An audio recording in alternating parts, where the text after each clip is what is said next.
Study motivation YouTube চ্যানেলে তোমাদের সকলকে স্বাগত। আজকে আমি স্বাধীনতা দিবসের খুব সুন্দর একটি বক্তৃতা তোমাদের সামনে তুলে ধরব।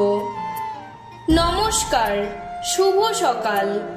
ভারতের স্বাধীনতা সংগ্রামে যে সকল মহান বীর সংগ্রামীরা নিজেদের জীবন উৎসর্গ করেছেন, সেই সকল মহান বীর বিপ্লবীদের জানাই আমার ভক্তিপূর্ণ প্রণাম ও আন্তরিক শ্রদ্ধা।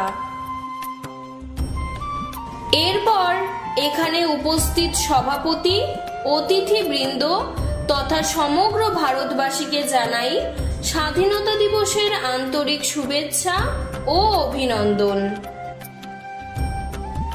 আজ দেশের এই বিশেষ দিনে আমাকে কিছু বলবার সুযোগ করে দেওয়ার জন্য আমি নিজেকে ধন্য মনে করছি।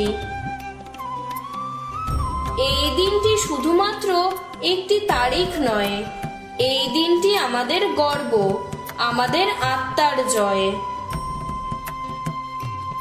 অনেক অনেক বছর আগে যখন ইংরেজরা আমাদের দেশ দখল করে বসেছিল, সেই সময় আমরা তখন নিজেদের মতো করে চলতে পারতাম না, আমাদের বাক স্বাধীনতাও ছিল না।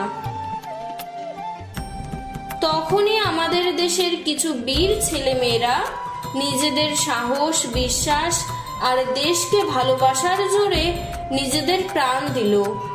যেমন ক্ষুদিরাম বোস, ভগৎ সিং, বিনয় বাদল দীনেশ, গান্ধীজি, কল্পনা দত্ত, প্রীতিলতা ওয়াদ্দেদার, মাতঙ্গিনী হাজরা প্রমুখ।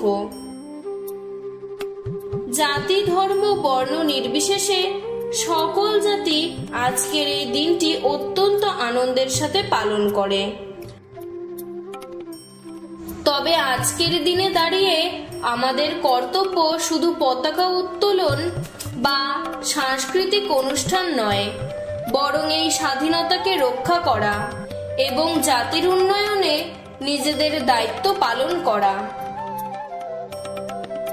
বীর বিপ্লবীরা যেসব কারণে নিজেদের প্রাণ বিসর্জন দিয়েছেন, তাদের সেই সকল স্বপ্ন ও আকাঙ্ক্ষাগুলিকে বাস্তবায়িত করার দায়িত্ব আমাদের।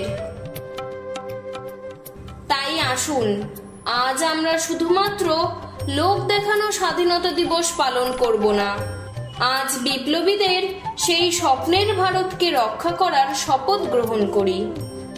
ধন্যবাদ। জয় হিন্দ, ভারত মাতা কি জয়।